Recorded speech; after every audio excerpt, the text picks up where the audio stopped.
Bon, ok, je sais pas si vous vous rappelez, mais il y a quelques mois, j'ai fait une vidéo qui parlait d'un film qui s'appelle Knock at the Cabin. Petit rappel, Knock at the Cabin, c'était un film de M. Night Shyamalan qui est sorti en début d'année, que j'avais adoré et qui du coup, jusqu'à maintenant, était mon film préféré de l'année, mais ce film a été détrôné par un autre film dans mon cœur personnellement, et du coup, c'est pour ça que je fais cette nouvelle vidéo. Et ce film, c'est Boys Afraid de Ari Aster, et avant de vous parler du film en soi, je vais un petit peu vous parler de Ari Aster, enfin plutôt de ses films. Donc Ari Aster, il fait quoi ? Il a fait beaucoup de courts-métrages assez dérangeants et 2 longs-métrages extrêmement marquants sur lesquels je vais m'attarder 2 secondes. Le premier, Hérédité, raconte l'histoire d'une mère de famille qui a eu une enfance franchement pas facile, notamment à cause de sa mère, et qui, malgré elle, va se retrouver à répéter ses schémas avec ses propres enfants. Alors, avec ce titre et cette histoire, vous pourrez vous attendre à voir un drame social un peu chiant, mais non, pas du tout. Parce qu'en fait, ce thème des parents et de l'hérédité et de ce genre de choses est traité sous le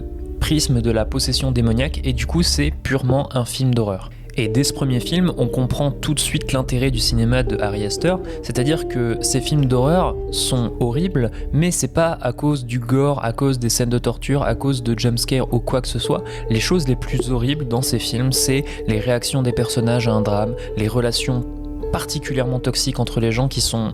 bien trop bien représenté, et ça nous touche d'autant plus parce que c'est quelque chose qui a beaucoup plus de chances de nous arriver dans la vie que de se faire décapiter ou d'être possédé par un démon. Et cette façon-là de faire de l'horreur, on la retrouve encore plus dans son second long métrage qui s'appelle Midsommar et qui raconte l'histoire d'une jeune adulte complètement traumatisée par la mort de toute sa famille, qui part avec des amis pour passer une semaine dans une communauté scandinave lors d'un festival qui n'arrive que toutes les X années. Alors je vous l'ai résumé très grossièrement, mais je vous conseille de le voir, c'est très particulier, tout se passe entièrement de jour vu qu'on est au-dessus du cercle arctique, bref c'est incroyable. Mais du coup dans ce film, le film commence très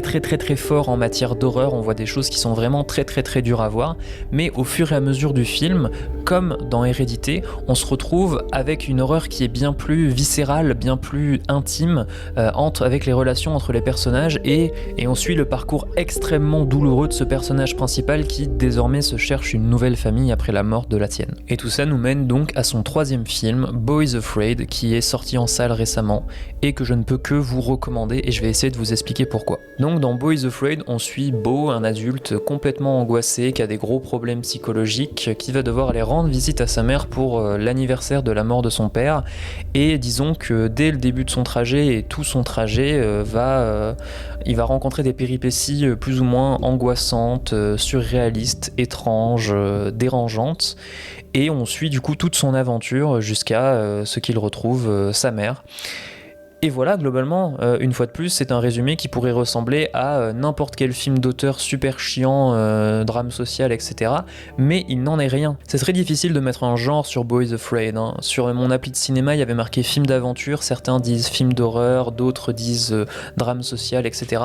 En fait, c'est un film unique, c'est un film qui s'expérimente, c'est un film qu'il faut aller voir en fait. Il faut aller le voir parce qu'en fait, c'est dans la totale continuité de ces 2 précédents films, c'est-à-dire que là, on a pas plus de gore que dans un film d'action lambda, mais par contre l'horreur viscérale que maîtrise si bien Ari Aster, avec les angoisses internes des personnages, avec les relations particulièrement toxiques entre les gens, en fait tout est là à fond pendant 3 heures et vous allez en prendre plein la gueule. C'est vraiment une fresque de l'angoisse magnifiquement exécutée, on ne s'ennuie pas, il y a toujours des rebondissements inattendus, il y a toujours des choses à remarquer, des petits détails dans le décor, des affiches de groupes qui n'existent pas, des marques d'une certaine entreprise qui sont beaucoup trop présentes dans ce film, mais vraiment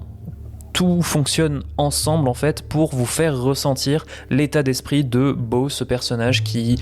se cherche, qui perdu, qui n'en peut plus en fait. Contrairement à Knock at the Cabin où j'avais pas mal parlé de techniques d'écriture, de procédés de narration, etc. Là vraiment, c'est pas ça qui est important. Ce qui est important, c'est l'émotion. Moi j'aime le cinéma qui me fait ressentir des choses et je n'ai jamais ressenti ce que j'ai ressenti devant un film avant Boys Afraid en fait. Pour la petite histoire, je suis allé le voir seul à la base, Boys Afraid. Déjà, je m'étais pas du tout renseigné sur le film, donc quand j'ai vu sur l'écran d'entrée de la salle que le film faisait 3 heures, j'étais en mode oh boy, ça va être un bon moment. Et quand le générique est arrivé, je suis vraiment resté bouche bée, et en fait je suis allé le voir seul et personne de mon entourage n'avait vu ce film vu que c'était le jour de la sortie, et en fait j'étais à la fois abasourdi, incapable d'en dire quoi que ce soit, mais à la fois j'avais le besoin d'en parler avec des gens, et du coup je suis retourné le voir avec des amis, et j'ai pu en parler, et là ça fait genre 3 semaines que j'ai vu le film, et je l'ai même pas encore totalement digéré, vraiment c'est quelque chose qui va rester avec moi, donc voilà. Donc si vous avez envie de passer 3 heures de votre temps à vous prendre une véritable claque émotionnelle comme vous en aurez jamais,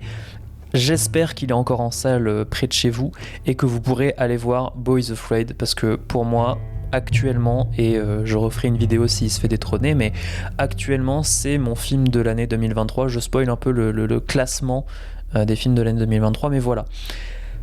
Merci de m'avoir écouté, prenez soin de vous, allez voir Boys Afraid, likez cette vidéo, abonnez-vous, etc. Et puis voilà, à dimanche prochain, bisous.